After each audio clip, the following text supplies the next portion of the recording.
Sri Aurobindo. Savitri. A legend and a symbol.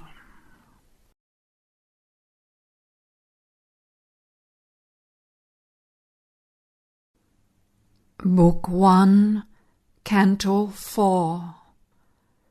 The Secret Knowledge. On a height he stood that looked towards greater heights. Our early approaches to the infinite are sunrise splendours on a marvellous verge, while lingers yet unseen the glorious sun. What now we see is a shadow of what must come.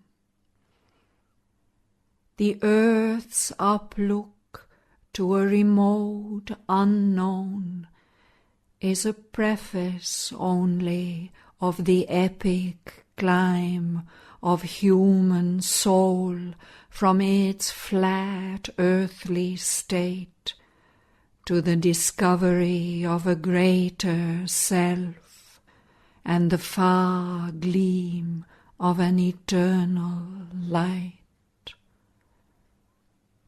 This world is a beginning and a base where life and mind erect their structured dreams.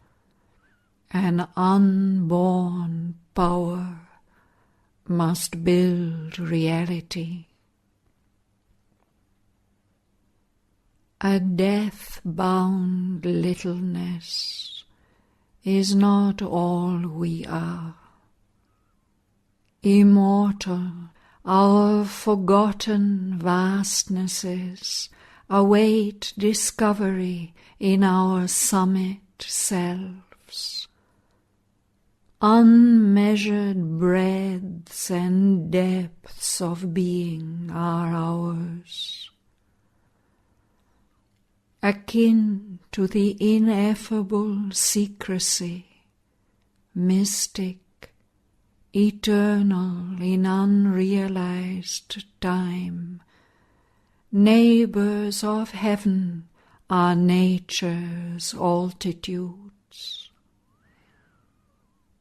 To these high-peaked dominions, sealed to our search, too far from surface nature's postal routes, too lofty for our mortal lives to breathe, deep in us a forgotten kinship points, and a faint voice of ecstasy and prayer calls to those lucent, lost immensities. Even when we fail to look into our souls or lie embedded in earthly consciousness, still have we parts that grow towards the light, yet are there luminous tracts and heavens serene, and Eldorados of splendour and ecstasy, and temples to the Godhead none can see. A shapeless memory lingers in us still, and sometimes when our sight is turned within, earth's ignorant veil is lifted from our eyes. There is a short, miraculous escape. This narrow fringe of clamped shaped experience we leave behind, meted to us as life, our little walks, our insufficient reach. Our souls can visit in great lonely hours still regions of imperishable light, all-seeing eagle peaks of silent power, and moon-flame oceans of swift, fathomless bliss, and calm immensities of spirit space.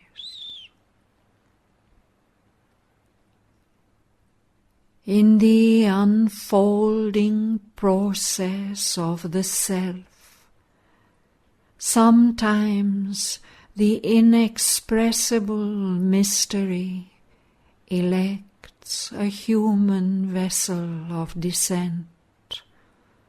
A breath comes down from a supernal air. A presence is born. A guiding light awakes. A stillness falls upon the instruments. Fixed, motionless, like a marble monument, stone calm, the body is a pedestal supporting a figure of eternal peace. Or a revealing force sweeps blazing in. Out of some vast superior continent, knowledge breaks through, trailing its radiant seas, and nature trembles with the power, the flame. A greater personality sometimes possesses us, which yet we know is ours. Or we adore the master of our souls. Then the small bodily ego thins and falls, no more insisting on its separate self, losing the punctilio of its separate birth. It leaves us one with nature and with God.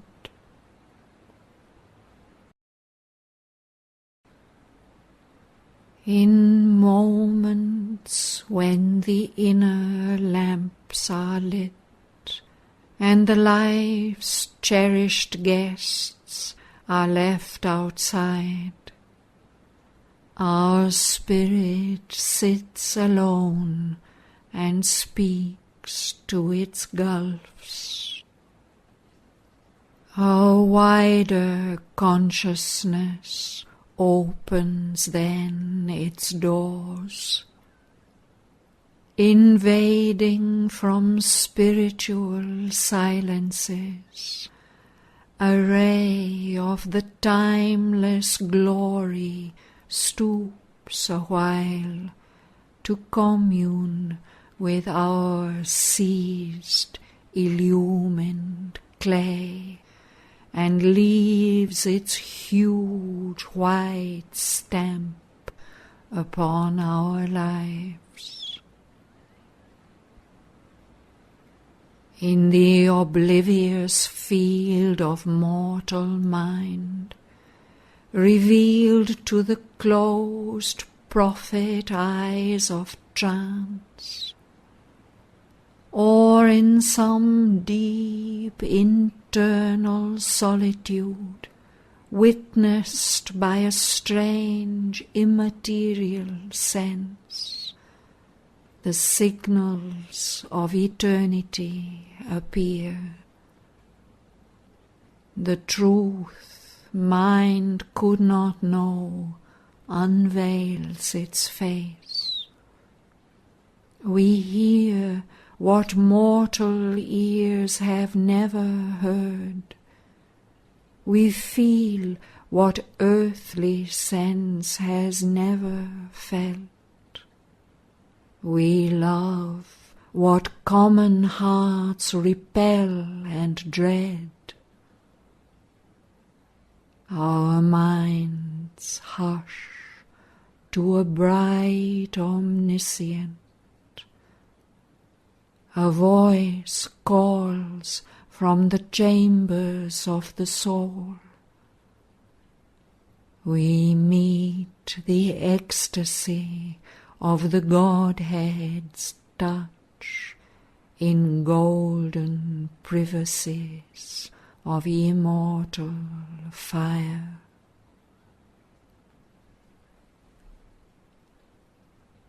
These signs are native to a larger self that lives within us by ourselves unseen.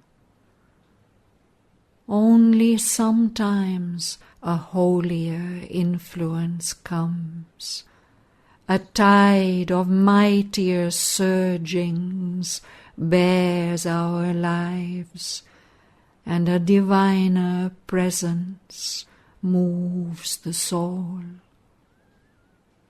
Or through the earthly coverings something breaks, a grace and beauty of spiritual light, the murmuring tongue of a celestial fire.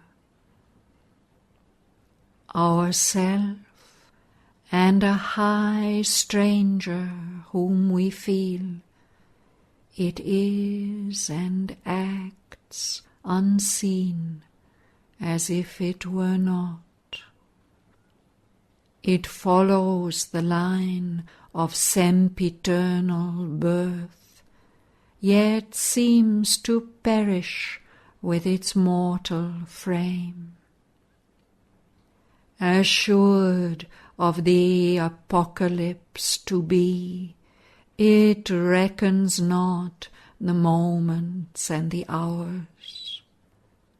Great, patient, calm, it sees the centuries pass, awaiting the slow miracle of our change in the sure, deliberate process of world force and the long march of all-revealing time. It is the origin and the master clue. A silence overhead, an inner voice, a living image seated in the heart, an unwalled wideness and a fathomless point. The truth of all these cryptic shows in space, the real towards which our strivings move, the secret, grandiose meaning of our lives. A treasure of honey in the combs of God, a splendor burning in a tenebrous cloak. It is our glory of the flame of God, our golden fountain of the world's delight. an immortality cowled in the cape of death, the shape of our unborn divinity. It guards for us our fate in depths within, where sleeps the eternal seed of transient things.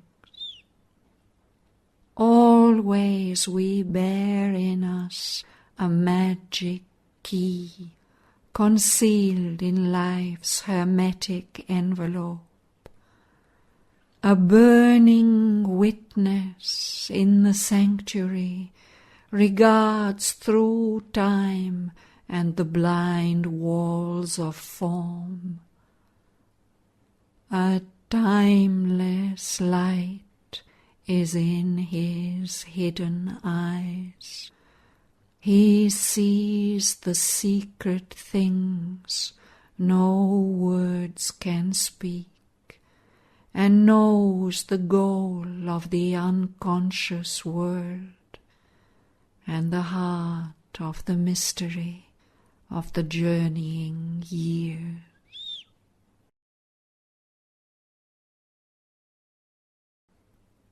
But all is screened, subliminal, mystical. It needs the intuitive heart, the inward turn. It needs the power of a spiritual gaze. Else, to our waking mind's small moment look, a goalless voyage seems our dubious course. Some chance has settled or hazarded some will, or a necessity without aim or cause, unwillingly compelled to emerge and be. In this dense field, where nothing is plain or sure, our very being seems to us questionable, our life a vague experiment, the soul a flickering light in a strange, ignorant world. The earth a brute mechanic accident, a net of death in which by chance we live. All we have learned appears a doubtful guess, the achievement done a passage or a phase whose further end is hidden from our sight, a chance happening or a fortuitous fate. Out of the unknown we move to the unknown. Ever surround our brief existence here grey shadows of unanswered questionings. The dark, inconscient, signless mysteries stand up unsolved behind fate's starting line.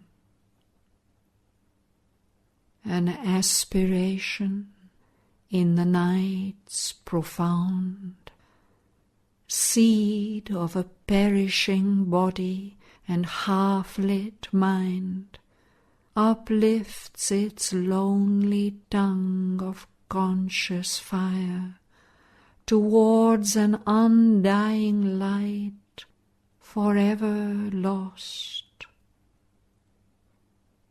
Only it hears, sole echo of its call, the dim reply in man's unknowing heart, and meets not understanding why it came, or for what reason is the suffering here.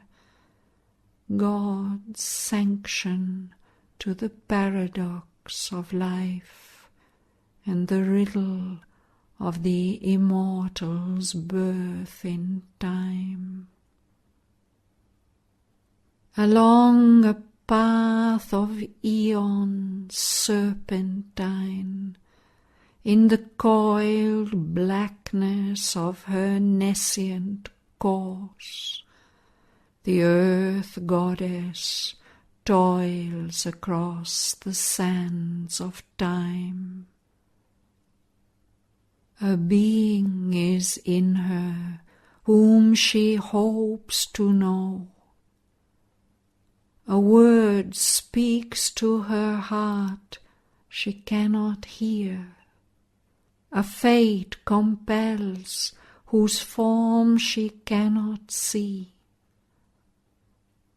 In her unconscious orbit through the void, out of her mindless depths she strives to rise. A perilous life her gain, a struggling joy. A thought that can conceive but hardly knows arises slowly in her and creates the idea, the speech that labels more than it lights.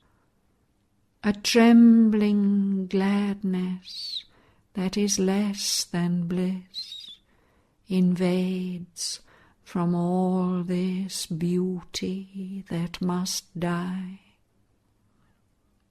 Alarmed by the sorrow dragging at her feet, and conscious of the high things not yet won, ever she nurses in her sleepless breast an inward urge that takes from her rest and peace. Ignorant and weary and invincible, she seeks through the soul's war and quivering pain the pure perfection her marred nature needs, a breath of Godhead on her stone and mire. A faith she craves that can survive defeat, the sweetness of a love that knows not death, the radiance of a truth forever sure. A light grows in her, she assumes a voice, her state she learns to read, and the act she has done. But the one needed truth eludes her grasp, herself, and all of which she is the sign. An inarticulate whisper drives her steps, of which she feels the force, but not the sense. A few rare intimations come as guides. Immense divining flashes cleave her brain, and sometimes in her hours of dream and muse, the truth that she has missed looks out on her, as if far off, and yet within her soul.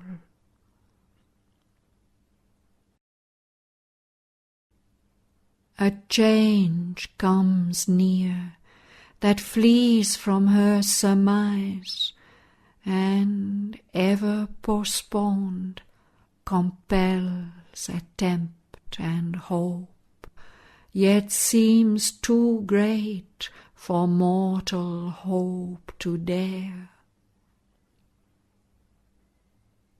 A vision meets her of supernal powers that draw her as if mighty kinsmen lost, approaching with estranged great luminous gaze. Then is she moved to all that she is not, and stretches arms to what was never hers. Outstretching arms to the unconscious void, passionate she prays to invisible forms of gods, soliciting from dumb fate and toiling time what most she needs, what most exceeds her scope. A mind unvisited by illusion's gleams, a will expressive of soul's deity, a strength not forced to stumble by its speed, a joy that drags not sorrow as its shade. For these she yearns, and feels them destined hers. Heaven's privilege she claims as her own right.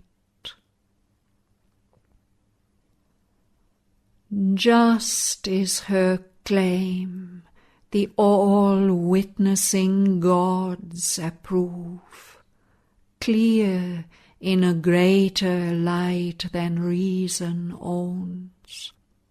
Our intuitions are its title deeds. Our souls accept what our blind thoughts refuse. Earth's winged chimeras are truth's steeds in heaven, the impossible God's sign of things to be. But few can look beyond the present state, or overleap this matted hedge of sense. All that transpires on earth and all beyond are parts of an illimitable plan the One keeps in his heart and knows alone.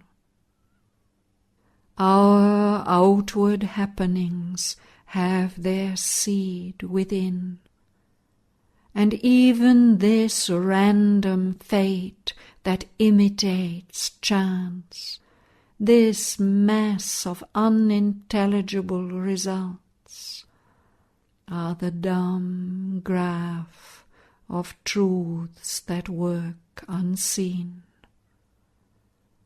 The laws of the unknown create the known. The events that shape the appearance of our lives are a cipher of subliminal quiverings, which rarely we surprise or vaguely feel, are an outcome of suppressed realities that hardly rise into material day. They are born from the Spirit's sun of hidden powers, digging a tunnel through emergency. But who shall pierce into the cryptic gulf and learn what deep necessity of the soul determined casual deed and consequence?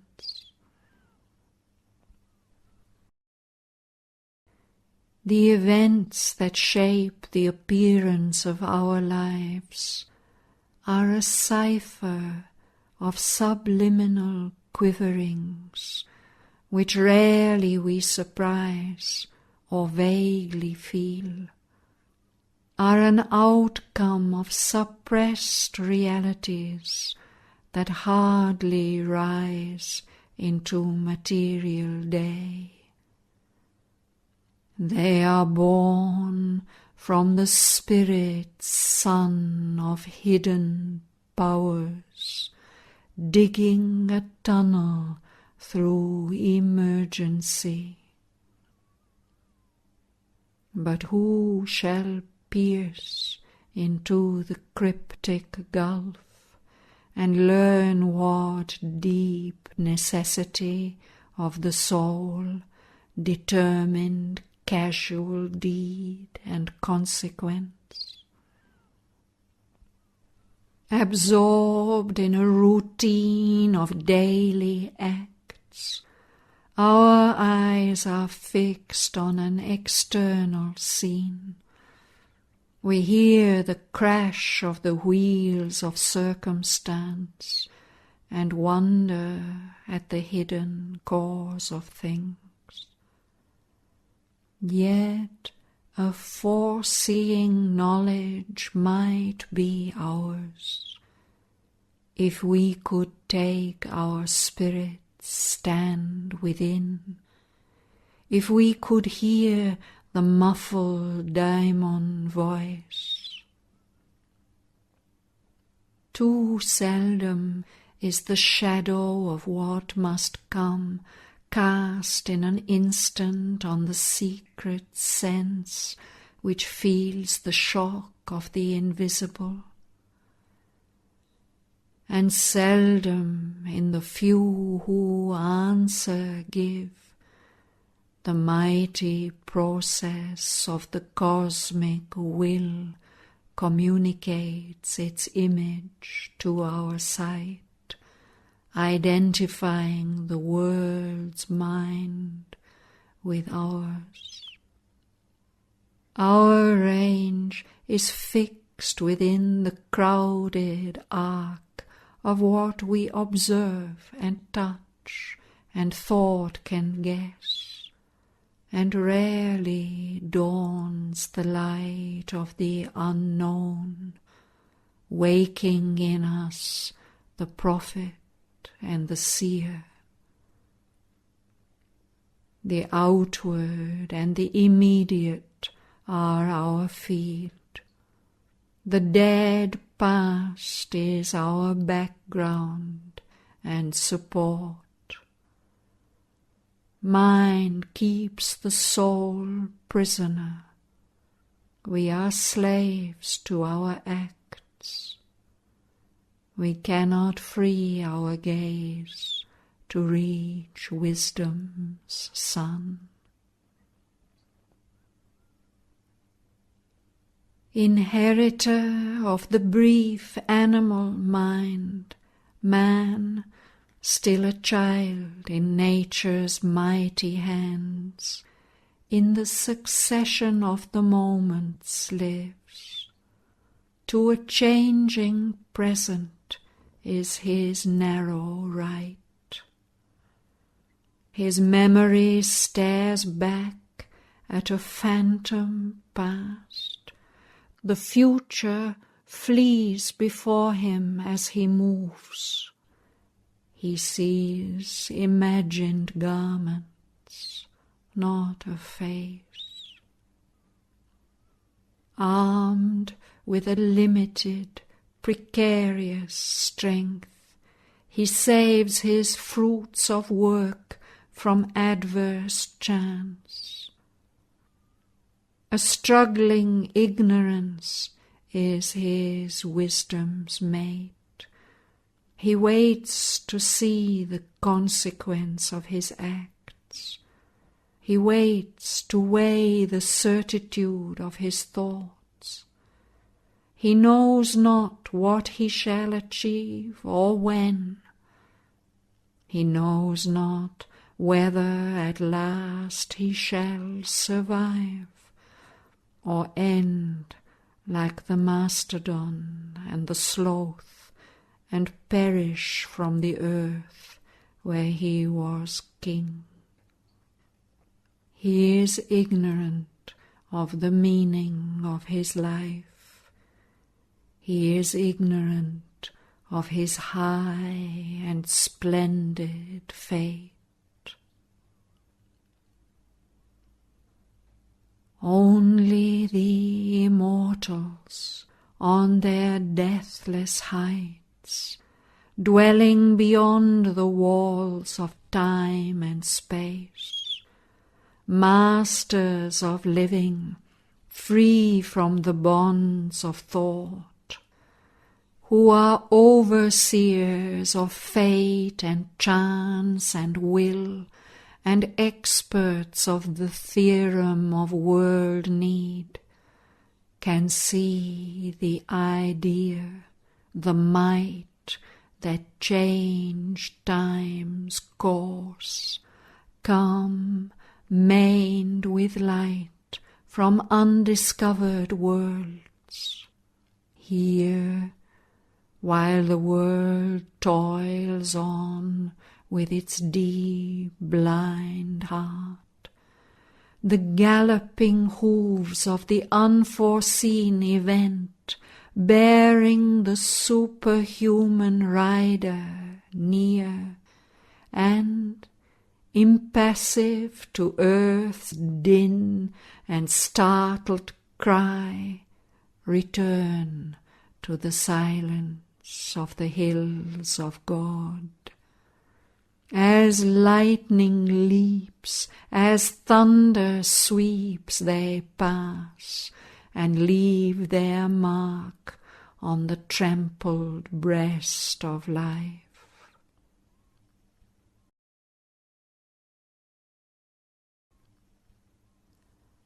Above the world creators stand. In the phenomenon, see its mystic source. These heed not the deceiving outward play. They turn not to the moment's busy tramp, but listen with the still patience of the unborn for the slow footsteps of far destiny approaching through huge distances of time, unmarked by the eye that sees effect and cause, unheard mid the clamour of the human plain. Attentive to an unseen truth, they seize a sound as of invisible augur wings, voices of an unplumbed significance, mutterings that brood in the core of matter's sleep. In the heart's profound audition they can catch the murmurs lost by life's uncaring ear, a prophet's speech in thought's omniscient trance. Above the illusion of the hopes that pass, behind the appearance and the overt act, behind this clockwork chance and vague surmise. Amid the wrestle of force, the trampling feet, across the cries of anguish and of joy, across the triumph, fighting and despair, they watch the bliss for which earth's heart has cried on the long road which cannot see its end, winding undetected through the skeptic days, and to meet it guide the unheedful moving world.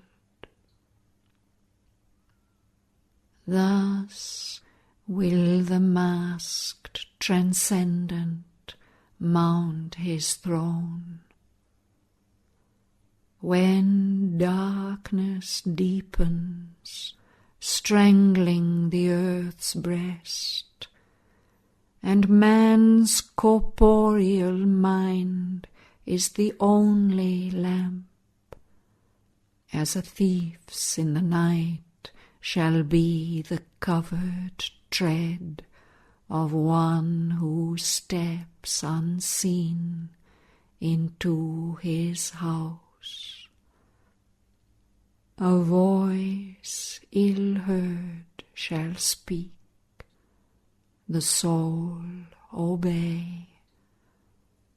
A power into mind's inner chamber steal, a charm and sweetness open life's closed doors, and beauty conquer the resisting world. The truth light capture nature by surprise, a stealth of God compel the heart to bliss, and earth grow unexpectedly divine. In matter shall be lit the Spirit's glow, in body and body kindled the sacred birth. Night shall awake to the anthem of the stars, the days become a happy pilgrim march, our will a force of the Eternal's power, and thought the rays of a spiritual sun. A few shall see what none yet understands. God shall grow up while the wise men talk and sleep, for man shall not know the coming till its hour, and belief shall be not till the work is done. A consciousness that knows not its own truth, a vagrant hunter of misleading dawns, between the being's dark and luminous ends, moves here in a half-light that seems the whole. An interregnum in reality cuts off the integral thought, the total power. It circles or stands in a vague interspace, doubtful of its beginning and its close, or runs upon a road that has no end. Far from the original dusk, the final flame In some huge void inconscience it lives, like a thought persisting in a wide emptiness. As if an unintelligible phrase suggested a million renderings to the mind, it lends a purport to a random word. A conjecture leaning upon doubtful proofs, a message misunderstood, a thought confused, missing its aim, is all that it can speak, or a fragment of the universal word. It leaves two giant letters void of sense, while without sanction turns the middle sign, carrying an enigmatic universe, as if a present without future or past, repeating the same revolution's whirl, turned on its axis in its own inane.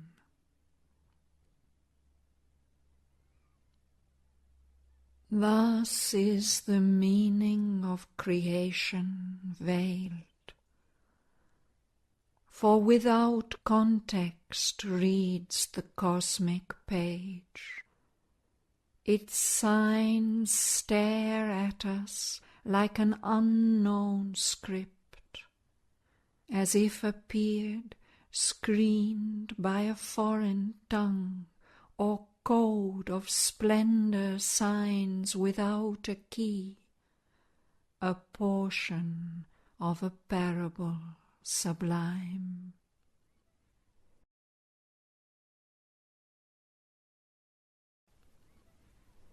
It wears to the perishable creature's eyes the grandeur of a useless miracle, wasting itself that it may last a while, a river that can never find its sea. It runs through life and death on an edge of time. A fire in the night is its mighty action's blaze. This is our deepest need, to join once more what now is parted, opposite and twain, remote in sovereign spheres that never meet, or fronting like far poles of night and day. We must fill the immense lacuna we have made, re-wed the closed finite's lonely consonant with the open vowels of infinity. A hyphen must connect matter and mind, the narrow isthmus of the ascending soul.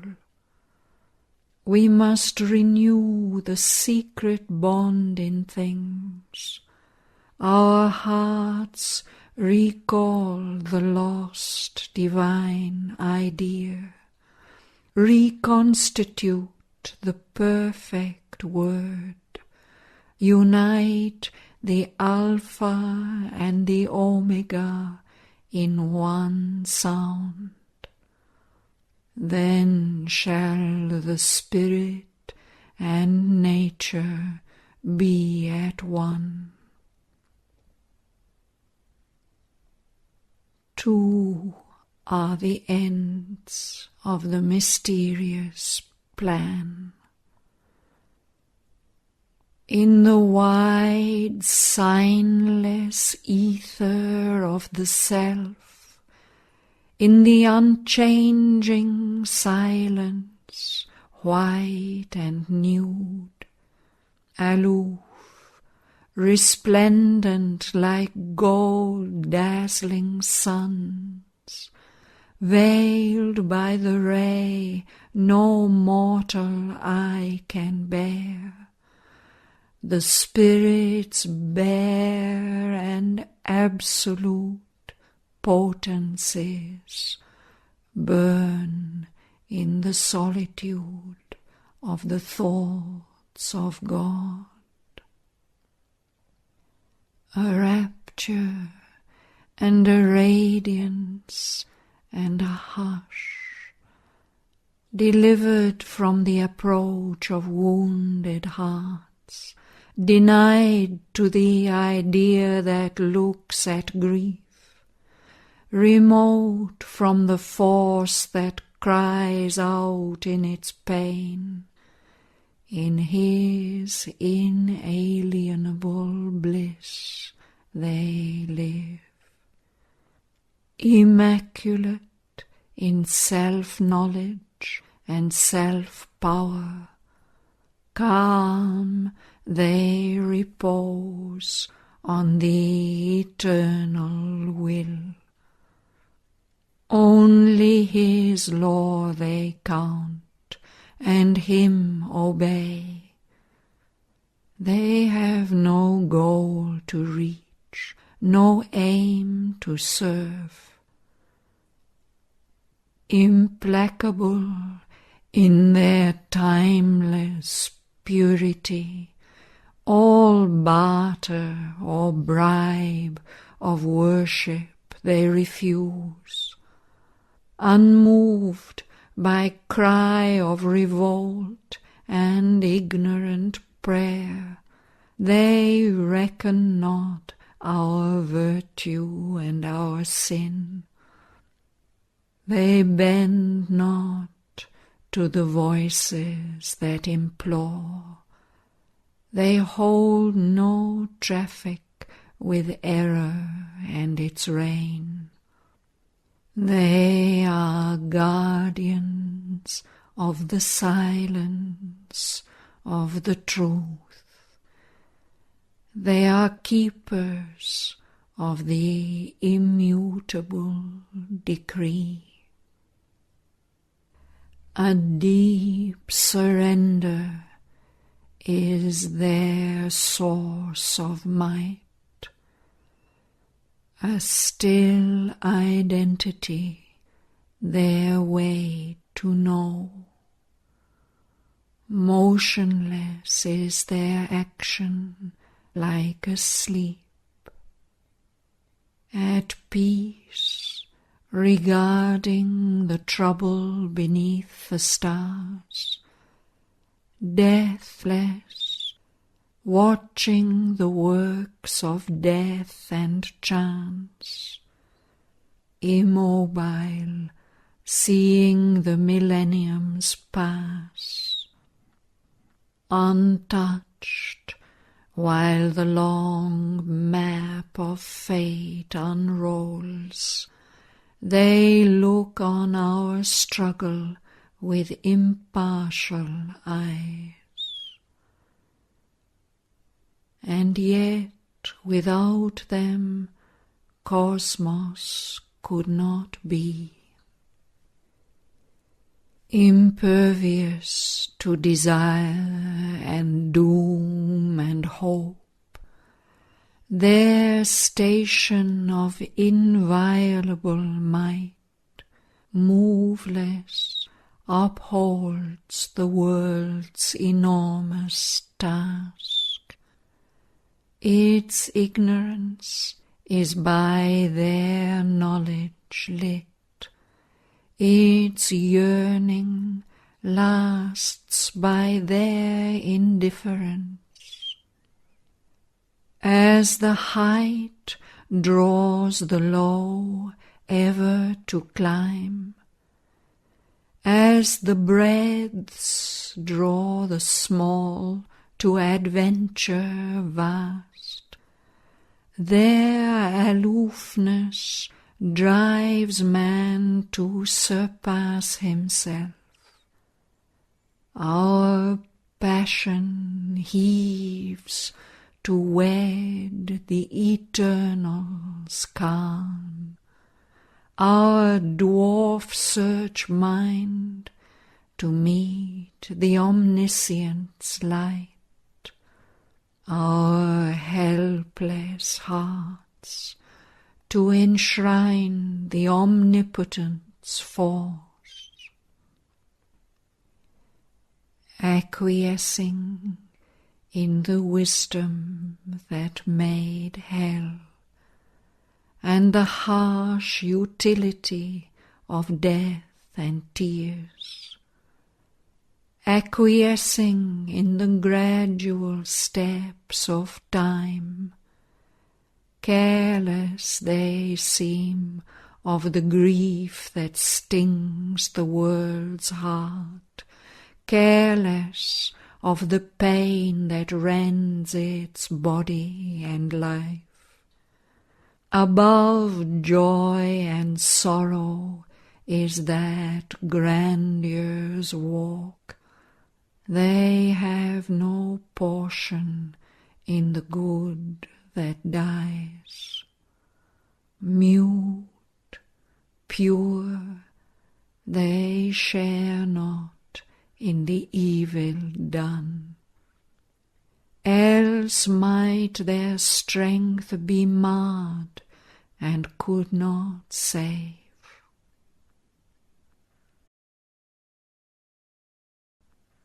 Alive to the truth that dwells in God's extremes, awake to a motion of all-seeing force, the slow outcome of the long ambiguous years, and the unexpected good from woeful deeds. The immortal sees not as we vainly see. He looks on hidden aspects and screened powers. He knows the law and natural line of things. Undriven by a brief life's will to act, unharassed by the spur of pity and fear, he makes no haste to untie the cosmic knot, or the world's torn, jarring heart to reconcile. In time he waits for the Eternal's hour. Yet a spiritual secret aid is there. While a tardy evolution's coils wind on, and nature hews her way through adamant, a divine intervention thrones above. Alive in a dead, rotating universe, we whirl not here upon a casual globe, abandoned to a task beyond our force. Even through the tangled anarchy called fate, and through the bitterness of death and fall, an outstretched hand is felt upon our lives. It is near us in unnumbered bodies and births. In its unslackening grasp it keeps for us safe the one inevitable, supreme result no will can take away and no doom change. The crown of conscious immortality, the Godhead promised to our struggling souls when first man's heart dared death and suffered life. One who has shaped this world is ever its Lord. Our errors are his steps upon the way. He works through the fierce vicissitudes of our lives. He works through the hard breath of battle and toil. He works through our sins and sorrows and our tears. His knowledge overrules our nescience. Whatever the appearance we must bear, whatever our strong ills and present fate, when nothing we can see but drift and bail, a mighty guidance leads us still through all. After we have served this great divided world, God's bliss and oneness are our inborn right. A date is fixed in the calendar of the unknown, an anniversary of the birth sublime. Our soul shall justify its checkered walk. All will come near that now is naught or far. These calm and distant mights shall act at last, immovably ready for their destined task. The ever-wise, compassionate brilliancies await the sound of the incarnate's voice to leap and bridge the chasms of ignorance and heal the hollow yearning gulfs of life and fill the abyss that is the universe.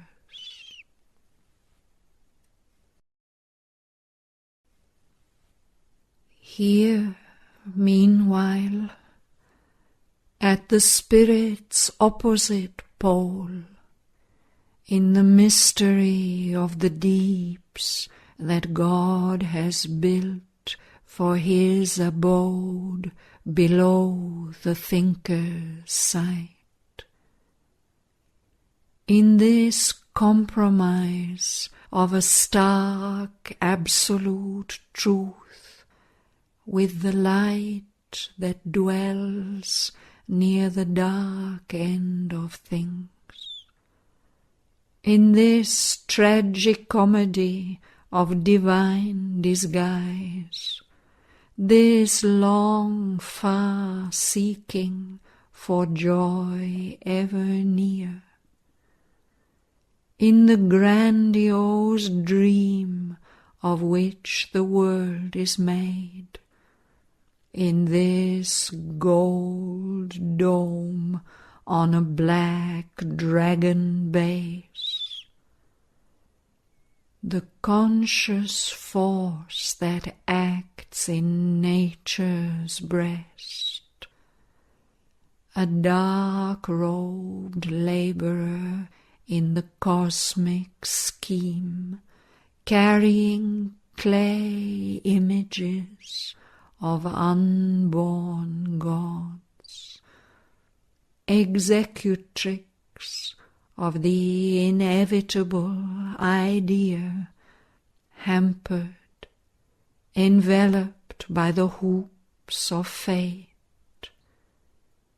patient trustee of slow eternal time, absolves from hour to hour her secret charge.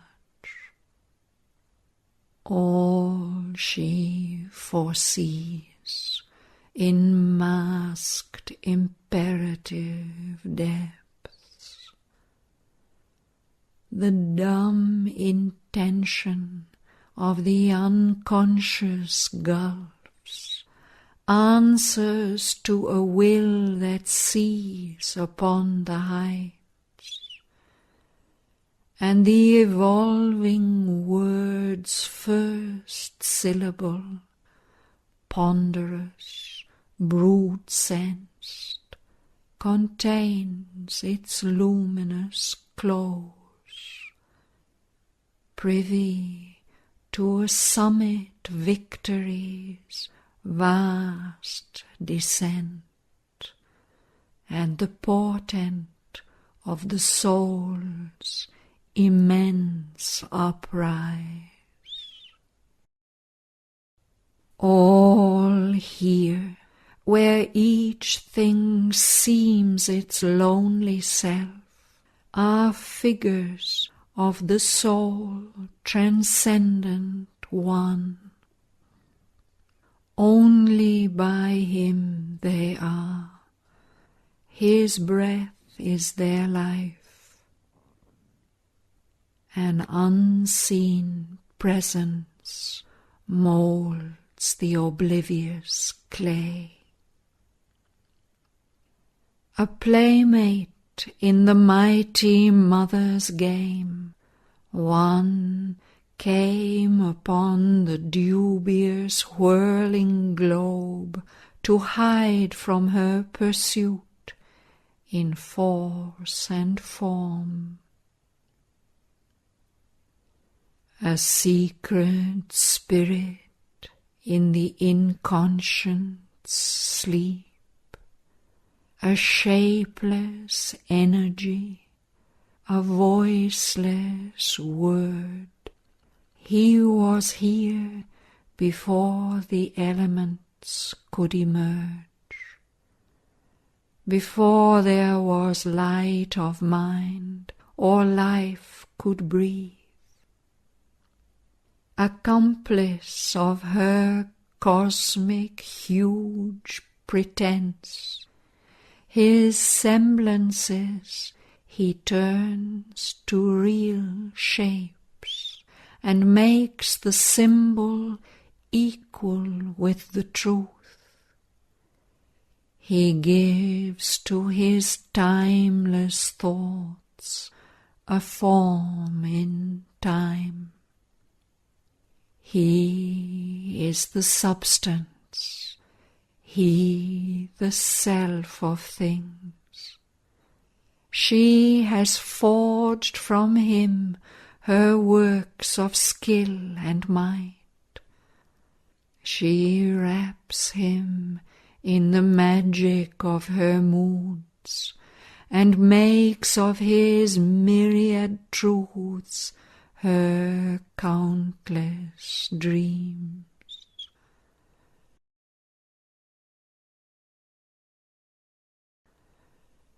The Master of Being has come down to her, an immortal child, born in the fugitive years. In objects wrought, in the persons she conceives, dreaming she chases her idea of him, and catches here a look, and there a jest. Ever he repeats in them his ceaseless births. He is the maker, and the world he made. He is the vision, and he is the seer. He is himself the actor and the act. He is himself the knower and the known. He is himself the dreamer and the dream. There are two who are one, and play in many worlds. In knowledge and ignorance they have spoken and met, and light and darkness are their eyes interchange. Our pleasure and pain are their wrestle and embrace. Our deeds, our hopes are intimate to their tale. They are married secretly in our thought and life. The universe is an endless masquerade, for nothing here is utterly what it seems. It is a dream fact, a vision of a truth, which but for the dream would not be wholly true. A phenomenon stands out significant against dim backgrounds of eternity. We accept its face and pass by all it means. A part is seen, we take it for the whole. Thus have they made their play, with us for roles. Author and actor, with himself as seen, he moves there as the soul, as nature she. Here on the earth, where we must fill our parts, we know not how shall run the drama's course. Our uttered sentences veil in their thought. Her mighty plan she holds back from our sight. She has concealed her glory and her bliss, and disguised the love and wisdom in her heart. Of all the marvel and beauty that are hers, only a darkened little we can feel. He too wears a diminished Godhead here. He has forsaken his omnipotence. His calm he has forgone, and infinity. He knows her only. He has forgotten himself. To her he abandons all to make her great. He hopes in her to find himself anew. Incarnate, wedding his infinity's peace to her creative passion's ecstasy. Although possessor of the earth and heavens, he leaves to her the cosmic management and watches all the witness of her scene. A supernumerary on her stage, he speaks no words or hides behind the wings.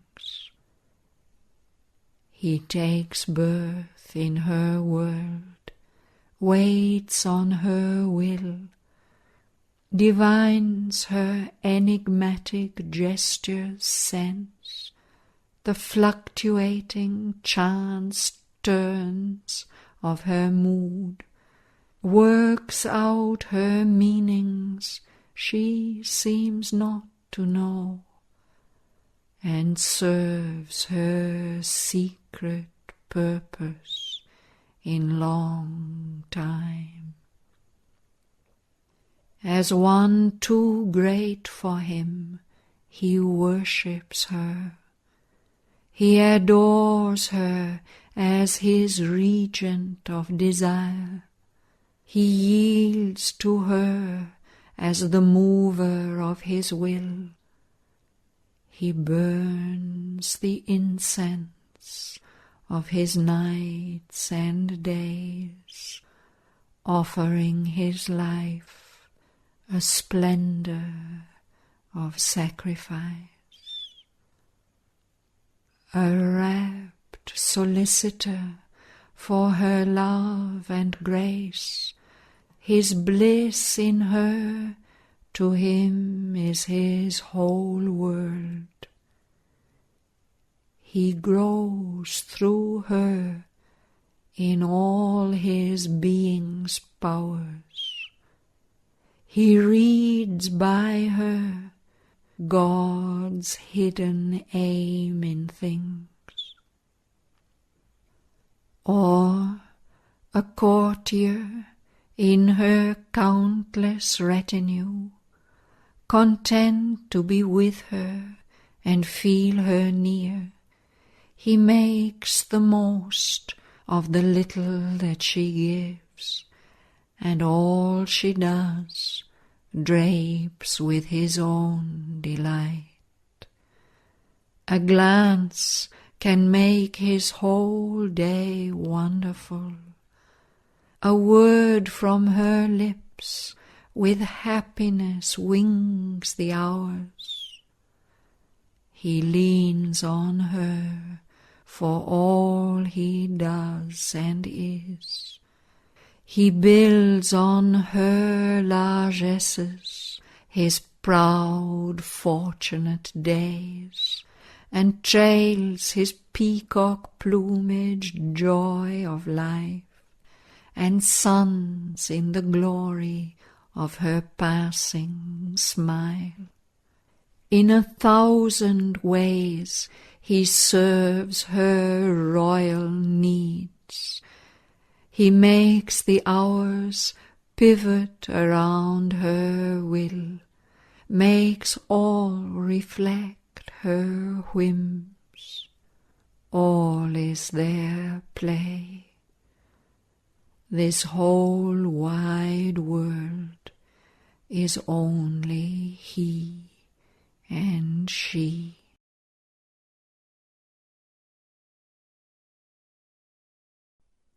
This is the knot that ties together the stars. The two who are one are the secret of all power. The two who are one are the might and right in things. His soul, silent, supports the world and her. His acts are her commandments' registers. Happy, inert, he lies beneath her feet. His breast he offers for her cosmic dance, of which our lives are the quivering theatre, and none could bear but for his strength within, yet none would leave because of his delight. His works, his thoughts have been devised by her. His being is a mirror vast of hers.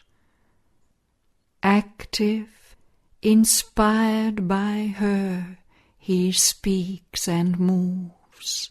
His deeds obey her heart's unspoken demands. Passive, he bears the impacts of the world as if her touches shaping his soul and life. His journey through the days is her sun march. He runs upon her roads, hers is his course. A witness and student of her joy and dole, a partner in her evil and her good, he has consented to her passionate ways. He is driven by her sweet and dreadful force. His sanctioning name initials all her works. His silence is his signature to her deeds. In the execution of her drama's scheme, in her fancies of the moment and its mood, in the march of this obvious, ordinary world, where all is deep and strange to the eyes that see, and nature's common forms are marvel wefts, she through his witness sight and motion of might unrolls the material of her cosmic act, her happenings that exalt and smite the soul, her force that moves, her powers that save and slay, her word that in the silence speaks to our hearts, her silence that transcends the summit word, her heights and depths to which our spirit moves, her events that weave the texture of our lives, and all by which we find or lose ourselves, things sweet and bitter, magnificent and mean, things terrible and beautiful and divine. Her empire in the cosmos she has built. He is governed by her subtle and mighty laws. His consciousness is a babe upon her knees, his being a field of her vast experiment. Her endless space is the playground of his thoughts. She binds to knowledge of the shapes of time and the creative error of limiting mind, and chance that wears the rigid face of fate, and her sport of death and pain and nescience, his changed and struggling immortality. His soul is a subtle atom in a mass, his substance a material for her works. His spirit survives amid the death of things. He climbs to eternity through being's gaps. He is carried by her from night to deathless light. This grand surrender is his free will's gift. His pure transcendent force submits to hers. In the mystery of her cosmic ignorance, in the insoluble riddle of her play, a creature made of perishable stuff, in the pattern she has set for him he moves.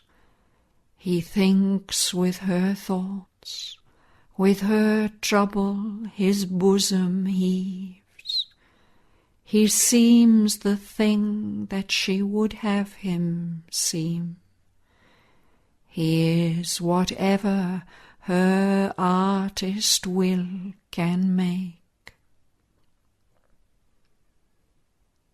Although she drives him on her fancy's roads, at play with him as with her child or slave, to freedom and the eternal's mastery and immortality's stand above the world, she moves her seeming puppet of an hour. Even in his mortal session in body's house, an aimless traveller between birth and death, ephemeral, dreaming of immortality. To reign she spurs him. He takes up her powers. He has harnessed her to the yoke of her own law. His face of human thought puts on a crown. Held in her leash, bound to her veiled caprice, he studies her ways, if so he may prevail even for an hour, and she work out his will. He makes of her his moment passion's serf. To obey she feigns, she follows her creature's lead. For him she was made, lives only for his use. But conquering her, then is he most her slave. He is her dependent, all his means are hers. Nothing without her he can. She rules him still.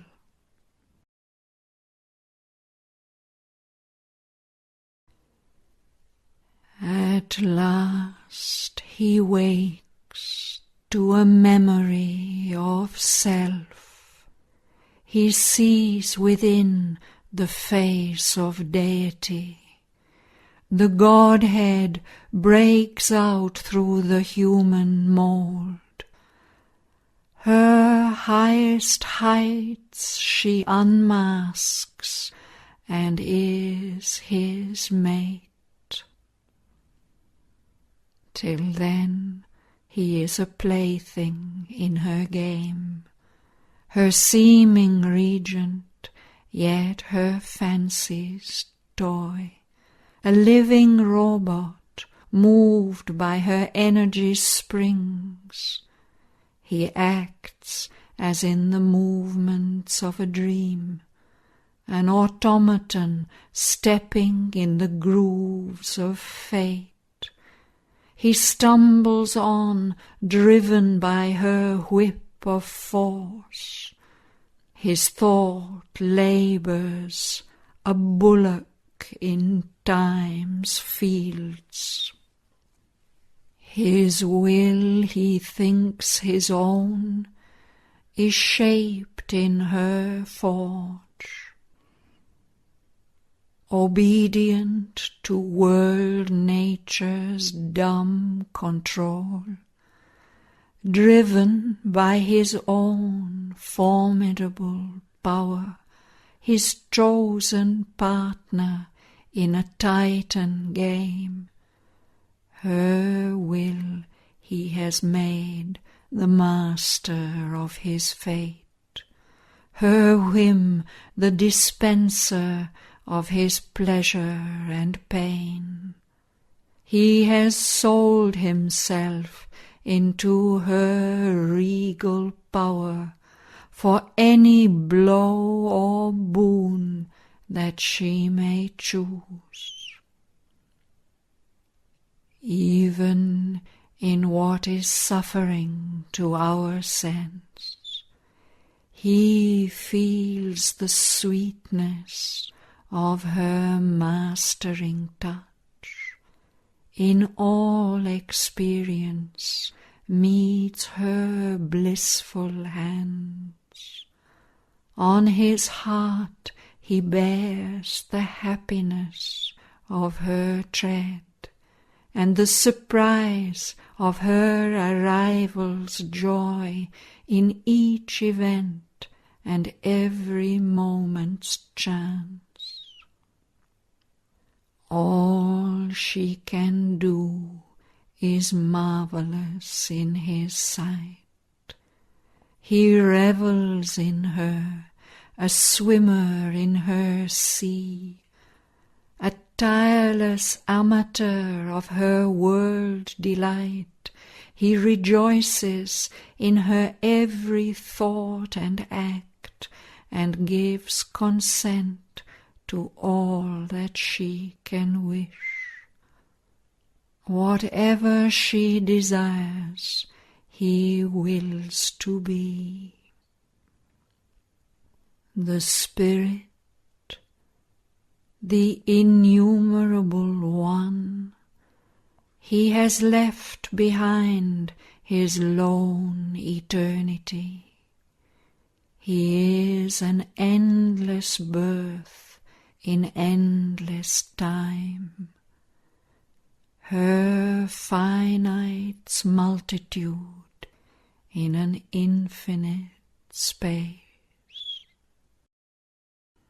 The Master of existence lurks in us and plays at hide and seek with his own force. In nature's instrument loiters secret God. The immanent lives in man as in his house. He has made the universe his pastimes field, a vast gymnasium of his works of might. All-knowing, he accepts our darkened state. Divine, wears shapes of animal or man. Eternal, he assents to fate and time. immortal, dallies with mortality. The all-conscious ventured into ignorance.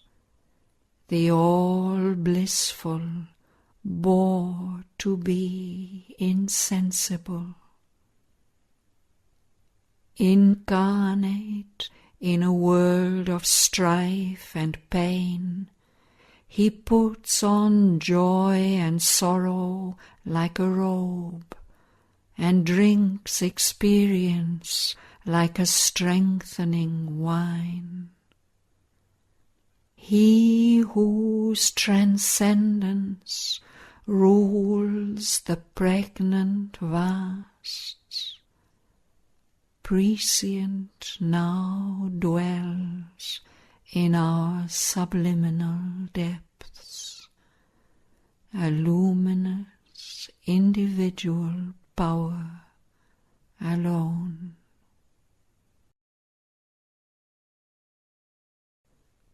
The Absolute, the Perfect, the Alone, has called out of the silence his mute force, where she lay in the featureless and formless hush, guarding from time by her immobile sleep the ineffable puissance of his solitude.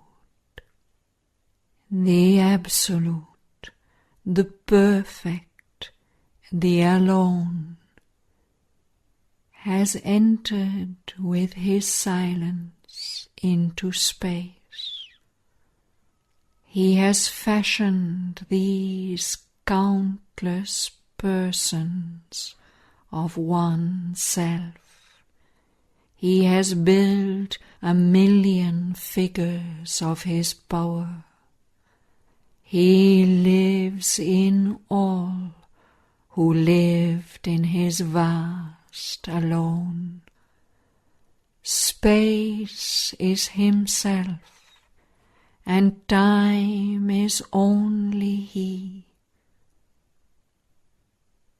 The Absolute, the Perfect, the Immune, one who is in us as our secret self, our mask of imperfection has assumed. He has made this tenement of flesh his own, his image in the human measure cast, that to his divine measure we might rise. Then in a figure of divinity the Maker shall recast us, and impose a plan of Godhead on the mortal's mould, lifting our finite minds to his infinite, touching the moment with eternity. This transfiguration is earth's due to heaven. A mutual debt binds man to the Supreme. His nature we must put on as he put ours. We are sons of God, and must be even as he. His human portion we must grow divine. Our life is a paradox with God for key.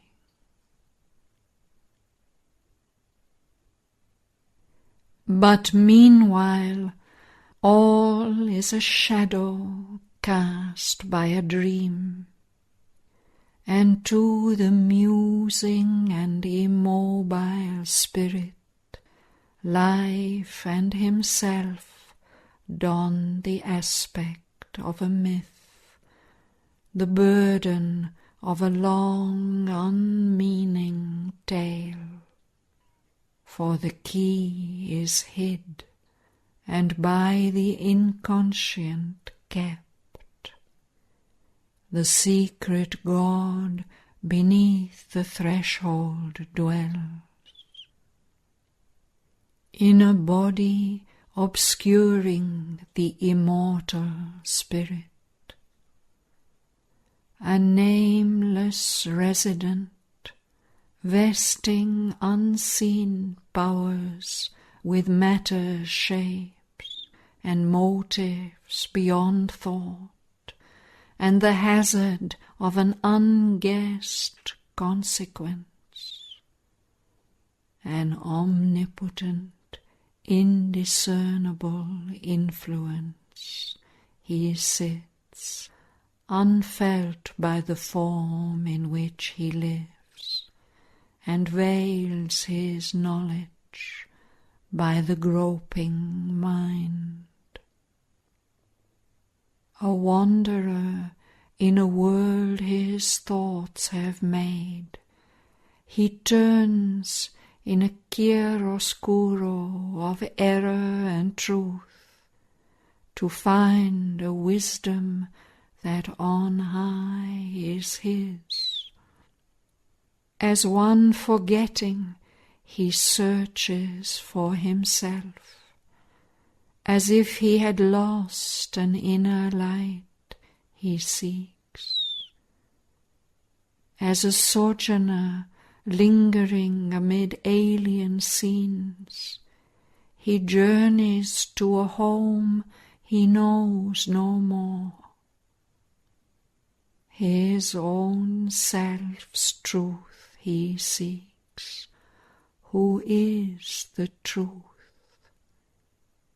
He is the player who became the play.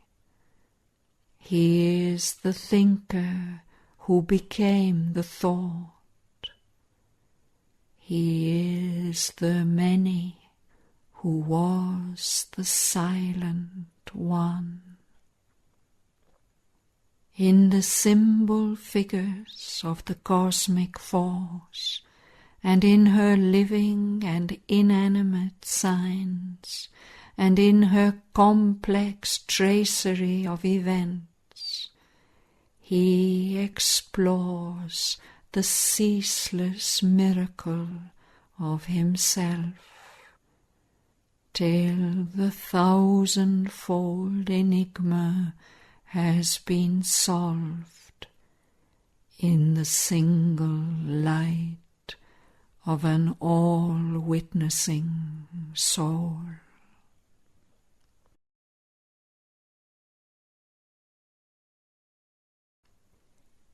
This was his compact with his mighty mate, for love of her and joined to her forever, to follow the course of time's eternity, amid magic dramas of her sudden moods, and the surprises of her masked idea, and the vicissitudes of her vast caprice. Two seem his goals, yet ever are they one, and gaze at each other over bournless time. Spirit and matter are their end and source. A seeker of hidden meanings in life's forms, of the great mother's wide uncharted will, and the rude enigma of her terrestrial ways. He is the explorer and the mariner on a secret inner ocean without bourne. He is the adventurer and cosmologist of a magic earth's obscure geography.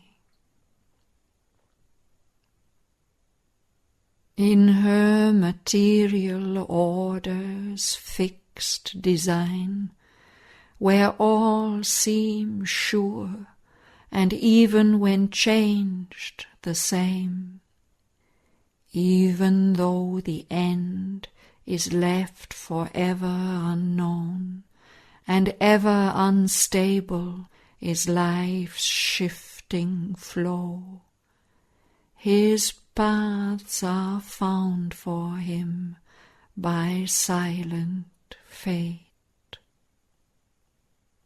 As stations in the age's weltering flood, firm lands appear that tempt and stay a while. Then new horizons lure the mind's advance. There comes no close to the finite's boundlessness. There is no last certitude in which thought can pause, and no terminus to the soul's experience. A limit, a farness never wholly reached, an unattained perfection calls to him from distant boundaries in the unseen. A long beginning only has been made. This is the sailor on the flow of time. This is world matter's slow discoverer, who, launched into this small corporeal birth, has learned his craft in tiny bays of self, but dares at last unplumbed infinitudes, a voyager upon eternity's seas. In his world adventure's crude initial start, behold him ignorant of his Godhead's force, timid initiate of its vast design, an expert captain of a fragile craft, a trafficker in small impermanent wares. At first he hugs the shore and shuns the breadths, dares not to affront the far-off perilous main. He in a petty coastal traffic plies, his pay doled out from port to neighbour port. Content with his safe round's unchanging course, he hazards not the new and the unseen. But now he hears the sound of larger seas. A widening world calls him to distant scenes and journeyings in a larger vision's arc, and peoples unknown and still unvisited shores. On a commissioned keel his merchant hull serves the world's commerce in the riches of time, severing the foam of a great landlocked sea to reach unknown harbour lights in distant climes, and open markets for life's opulent arts. carpets, rich bales, carved statuettes, hued canvases, and jewelled toys brought for an infant's play, and perishable products of hard toil, and transient splendours won and lost by the days.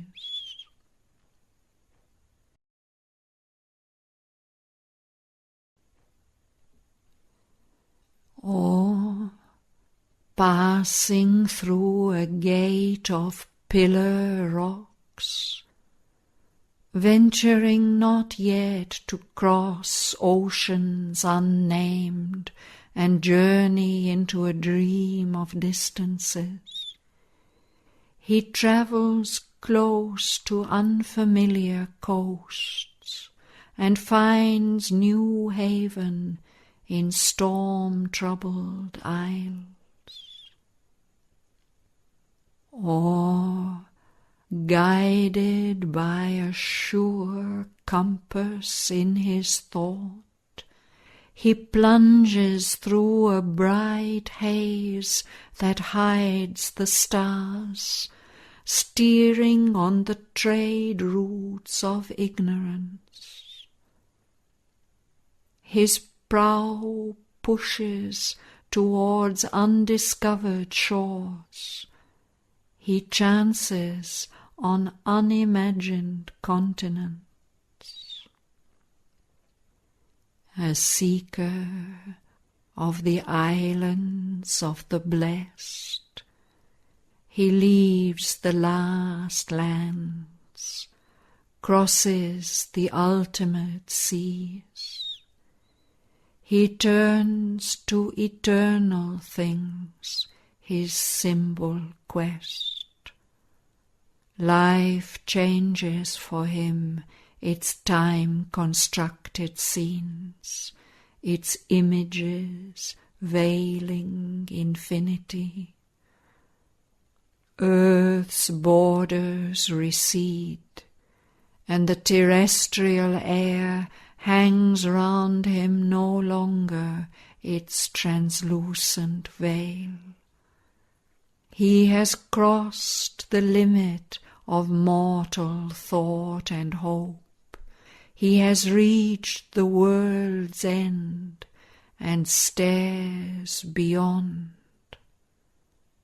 The eyes of mortal body plunge their gaze into eyes that look upon eternity.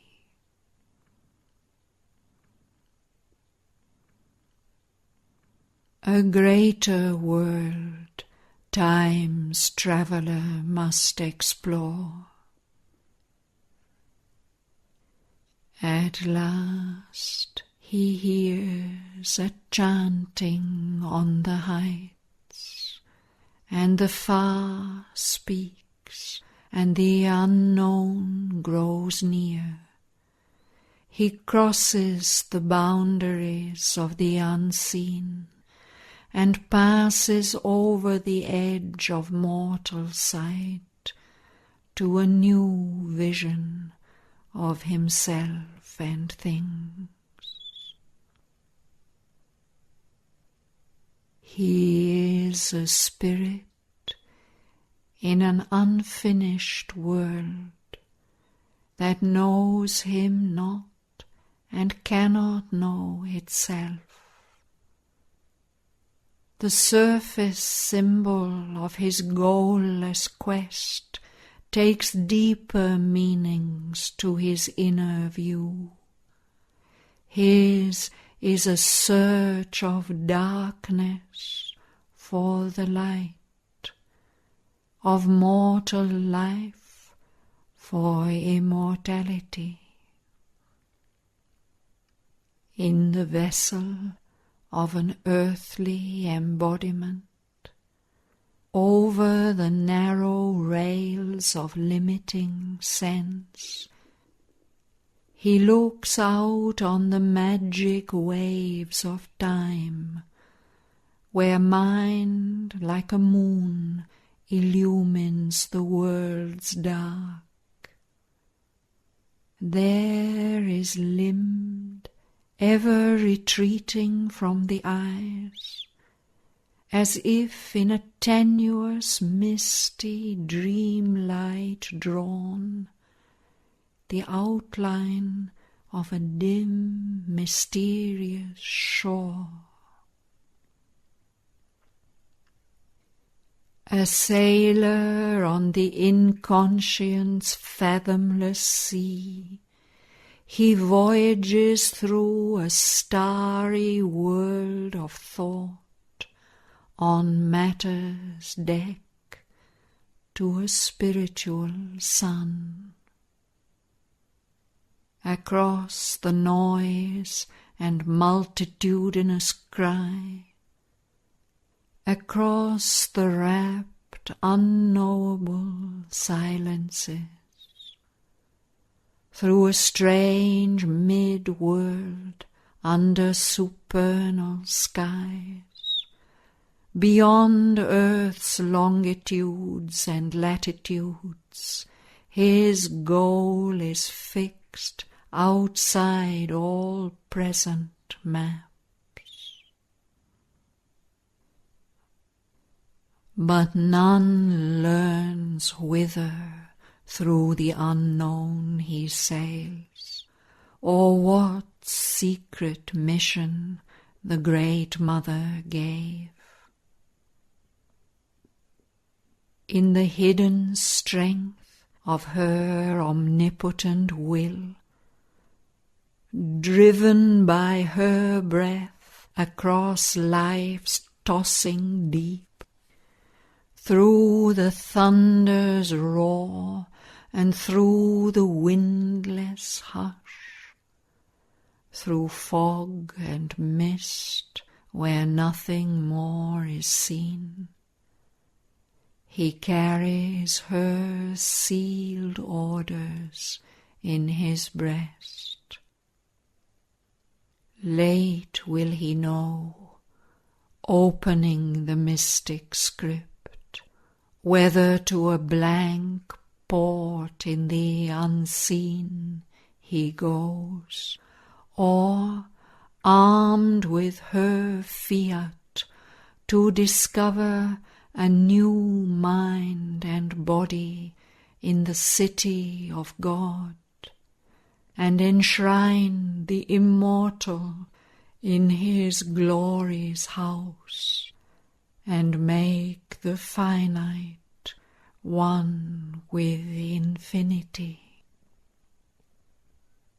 Across the salt waste of the endless years, her ocean winds impel his errant boat, the cosmic waters plashing as he goes, a rumour around him, and danger, and a call. Always he follows in her force's wake. He sails through life and death and other life. He travels on through waking and through sleep.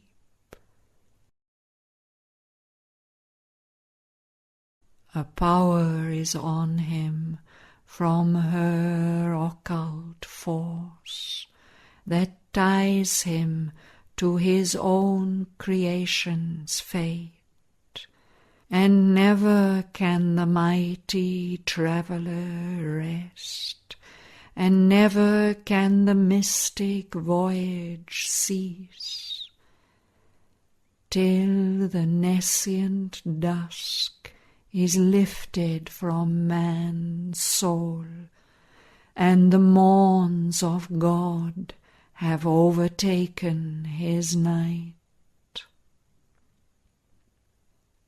As long as nature lasts, he too is there, for this is sure, that he and she are one. Even when he sleeps, he keeps her on his breast. Whoever leaves her, he will not depart to repose without her in the unknowable. There is a truth to know, a work to do. Her play is real, a mystery he fulfills. There is a plan in the mother's deep world whim, a purpose in her vast and random game. This ever she meant since the first dawn of life. This constant will she covered with her sport, to evoke a person in the impersonal void. With the truth light strike earth's massive roots of trance. Wake a dumb self in the inconscient depths, and raise a lost power from its python sleep, that the eyes of the timeless might look out from time, and the world manifest the unveiled divine. For this he left his white infinity, and laid on the spirit the burden of the flesh, that Godhead's seed might flower in mindless space.